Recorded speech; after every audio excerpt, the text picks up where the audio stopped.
जय सिया राम, सीता माता की जय। आज का युग बहुत भेड़चाल की तरह भागा जा रहा है। मैं वृंदावन की भूमि को प्रणाम करता हूँ। जो माता बहनें वहाँ जा रही हैं, लेकिन एक बात मेरे बहुत खटक रही है।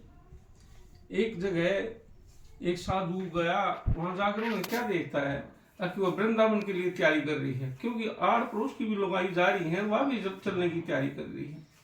लेकिन उसकी सास बीमार है, पति रोटी मांग रहा है, लेकिन वो रोटियों को भी नहीं देख रही है, सास को बीमार नहीं देख रही, क्योंकि उसकी तो वृंदावन में मन लग गया है। बहना, वृंदावन में मन लगाने की जरूरत नहीं है। सबसे पहले सास की सेवा करना जरूरी है। पति को खाना खाना जो जरूरी है। पति को खाना नहीं खिलाएगी, वो भूखा मर जाएगा, तेरा क्या फायदा होगा वृंदावन के दर्शन करने के लिए। स्वयं कृष्ण भगवान कहते हैं कि पति परमेश्वर है, पति संसार का सुख देने वाला है, पति सब कुछ आप पर न्यौछावर करने वाला है। तो वृंदावन में तो तब जाइए, पति को संग में लेके जाइए, माता जी को संग में लेके जाइए, लेकिन वो मान नहीं रही है। साधु कहता है, संत जी बता रहे हैं कि वह मान नहीं रही है, उसके चाव वृंदावन देखने जाएंगे। ये वृंदावन तो तब देख सकेगा जब तेरी सास बीमार ना हो, तेरी सास व्याकुल है, सांस उसने आ नहीं रहा है, डॉक्टर से दवाई क्यों नहीं दवा रही बेबे? नहीं, मैं तो वृंदावन जाऊंगी, वृंदावन जाऊंगी, लौट के ना आऊंगी। ऐसा गाना सुन रही है और कह रही है वृंदावन जाऊंगी, मैं तो लौट के नहीं आऊंगी। वो फिर भी लौट के आ रही है। वह देखता है बटे उसका आदमी बड़ा व्याकुल हो रहा है, खाना नहीं मिल रहा है, पड़ोसन खाने के लिए कह रही है खा ले, दूसरे पड़ोसन में कही मत, वह गाली दे है, और वह गाली देगी तो मैं रोटी क्यों दूंगी बेबे? वह वृंदावन आते गाली देगी। तो बहना, वो तेरी गाली के ऊपर तेरे बेटे को भी रोटी ना मिल रही, तेरी सास ने को रोटी पानी देने वाला नहीं है, तो ऐसा वृंदावन जाने से फायदा क्या है? वृंदावन में सुख मिलता है, ये मैं मानता हूँ, लेकिन तू ये दुखों का पहाड़ छोड़कर जानना आ रही तो वृंदावन में सुख कहाँ से मिलेगा? तेरे को टेंशन ही नहीं है, दो जीव तेरे बच्चे भूखे मरना आ रहे हैं, तू वृंदावन जाना आ रही है। ये वृंदावन का तो तभी फायदा है जब तू उन्हें खाना खिला के आड़ पड़ोस में प्रेम बनाए रखेगी, वही वृंदावन है।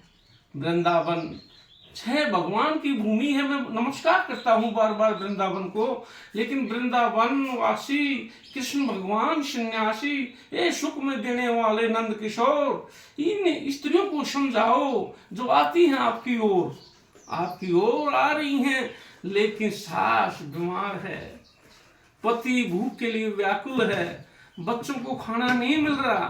क्यों नहीं मिल रहा? इनकी वृत्ति के कारण। आते पड़ोसन जो रोटी दे रही है उनको गाली दे रही है। क्यों दे रही है बहना? ये तो तुम्हारी प्रेमिका है। यदि तू प्रेम करती है वृंदावन से, तो सबको प्रेम कर। आर पड़ोस में क्यों तुमको मस्ठारी है? क्यों सब पीछे डंडा लेकर लाग रही है? उनसे भी प्रेम बना। वृंदावन का काम है प्रेम। वृंदावन जा तो प्रेम लेके आ, ये नहीं कि तो बस अत्याचार दे। मैं वृंदावन जाने से तो शांति मिलती है, लेकिन तेरे अंदर शांति नहीं है बहन। पति दुखी है, सास दुखी है, तेरे से बच्चे दुखी हैं, पड़ोसी दुखी है, क्या फायदा है वृंदावन जाने का? वृंदावन जा तो सुख शांति कर, पड़ोस में प्रेम बना। पड़ोसी जैसे मान ली वृंदावन जा भी रही है तो पड़ोसी तेरे आदमी को रोटी दे दे, तेरी सास को पानी दे दे, तेरी सास को दवाई दवा दे, क्या फायदा है इस वृंदावन का? नरक में जागी, नरक में, ये सच बताता हूं, नरक में जागी तू। नरक में जाने योग्य भी है, क्योंकि यदि सास की सेवा नहीं की, यदि सास की सेवा करने से ही भगवान प्राप्ति हो जाएगी, पति की सेवा करने से ही परमेश्वर प्राप्त हो जाएंगे, क्योंकि सभी संतुष्ट होंगे।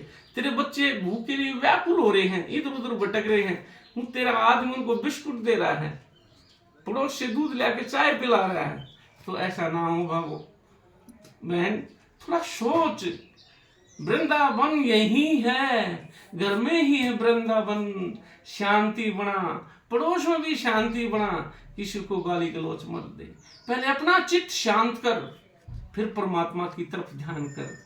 यदि पति की सेवा होगी, वही वृंदावन है। सास की सेवा होगी वही वृंदावन है, किसी भूखे को खाना खिला दे वही वृंदावन है, अपने बच्चों की सेवा की वही वृंदावन है। प्रेम बढ़ेगा मन में, हम चलेंगे वृंदावन में, प्रेम बढ़ेगा मन में। लेकिन घर का वृंदावन ठीक कर बहन, आर पड़ोस का वृंदावन ठीक कर। सचिनानंद भगवान को तो बार बार नमस्कार कर, लेकिन प्रेम बना, शांति बना। जो तुम्हारे मन की व्याकुलता है उसको खत्म कर दे, वो खत्म कर दी, संसार में सुखमय हो जाएगी, वृंदावन जाने की जरूरत नहीं होगी। वृंदावन सोम ठाकुर जी आपके पास आएंगे, तू सब में प्रेम बार, सुखमय जीवन व्यतीत कर। जय सिया राम, जय सिया राम।